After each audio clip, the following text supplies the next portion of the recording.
I'm Melanie, and I've worked at this company for 5 years. I've always been the type to keep my head down and do my job, but I've also got a knack for picking up on the little things others might miss. That's how I ended up in the middle of a scandal that I never asked for, but couldn't resist handling in my own way. It all started on a Thursday evening. I had just left the office, looking forward to a quiet night at home. I was halfway home when I realized I'd left my phone charging at my desk. It wasn't ideal, but I needed that phone for the next day's early meeting. So I turned around and headed back to the office. When I got there, it was eerily quiet, as it should have been after hours. I walked through the dimly lit hallway toward my office, but as I approached, I heard noises coming from the direction of the boss's office. I thought maybe he was still working late, so I tried to be quiet so as not to disturb him. But as I got closer, I realized those weren't the sounds of someone typing away at a computer or talking on the phone. These were different, intimate. My heart started to race and my curiosity got the better of me. I peeked around the corner and that's when I saw it. My boss, Mr. Klein, in a compromising position with one of my coworkers, Sarah. They were so wrapped up in each other that they didn't even notice me standing there, frozen in shock. My first instinct was to back away and pretend I hadn't seen anything, but before I could move, Mr. Klein looked up and spotted me. His face went pale, and Sarah quickly pulled away from him, her face red with embarrassment. I stood there, holding my breath, not knowing what to say or do, but Mr. Klein didn't give me a chance to react. You didn't see anything. If you breathe a word of this to anyone, I'll make sure your career is over. Do you understand? I nodded, too stunned to speak. I grabbed my phone and left the office as quickly as I could, my heart pounding in my chest. As I drove home, my mind was racing. I knew Mr. Klein was serious. He had the power to make my life miserable if he wanted to, but the more I thought about it, the angrier I became. How dare he threaten me for something that was his own doing? And poor Sarah. I didn't know if she was involved willingly or if she felt pressured into it, but either way, it wasn't right. I couldn't just let this slide. I spent the next few days stewing over what had happened, trying to figure out what to do. I didn't want to confront Mr. Klein directly. He'd already made it clear what the consequences would be if I did, but I wasn't going to let him get away with it either.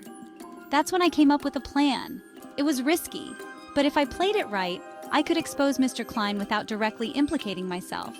Did you notice how Mr. Klein and Sarah have been spending a lot of time together lately? I'd say to a coworker over lunch. I wonder what they're working on that's keeping them so close. It didn't take long for the office rumor mill to start turning. People began to whisper about Mr. Klein and Sarah, speculating about whether there was something going on between them. I made sure to drop a few more hints whenever I could, all while keeping a straight face and acting like I was just as clueless as everyone else. But I didn't stop there. I knew Mr. Klein often had after-hours meetings with higher-ups, so I made a point of leaving work late a few times, casually mentioning to others that I'd seen his car still in the parking lot long after everyone else had gone home. I even accidentally left a document in the copy room that outlined a hypothetical scenario involving a boss and a subordinate having an affair, and what the repercussions might be if it ever came to light. The whispers grew louder, and soon enough, the entire office was buzzing with gossip. Mr. Klein started to notice the way people looked at him and Sarah, and I could see the tension building between them. He must have known that the rumors could ruin him if they got out of hand, but there was no way for him to trace them back to me. It all came to a head one Friday afternoon. I was working at my desk when I heard raised voices coming from Mr. Klein's office. I couldn't make out everything that was being said, but it was clear that Sarah was upset. She stormed out of his office, red-faced and near tears, and Mr. Klein followed her out, trying to calm her down. But Sarah wasn't having it. I'm done. I'm not going to be part of your dirty little secret anymore. The office fell silent as everyone turned to look at them.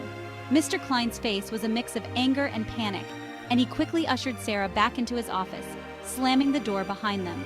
But the damage was done. Everyone had heard her outburst, and now there was no denying that something was going on between them. The rumor mill went into overdrive after that.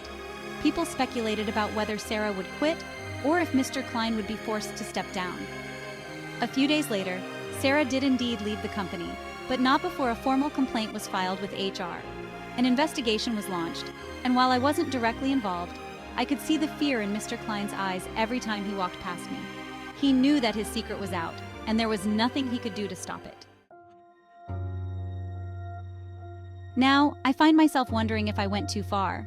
Sure, Mr. Klein was in the wrong and he threatened my career, but did that justify my actions?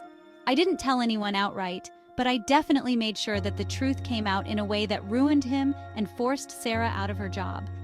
Was I wrong for handling it the way I did, even though Mr. Klein tried to blackmail me into silence? Should I have just kept quiet, or did he get what he deserved? Am I the asshole for taking matters into my own hands and making sure everyone knew what kind of person Mr. Klein really was?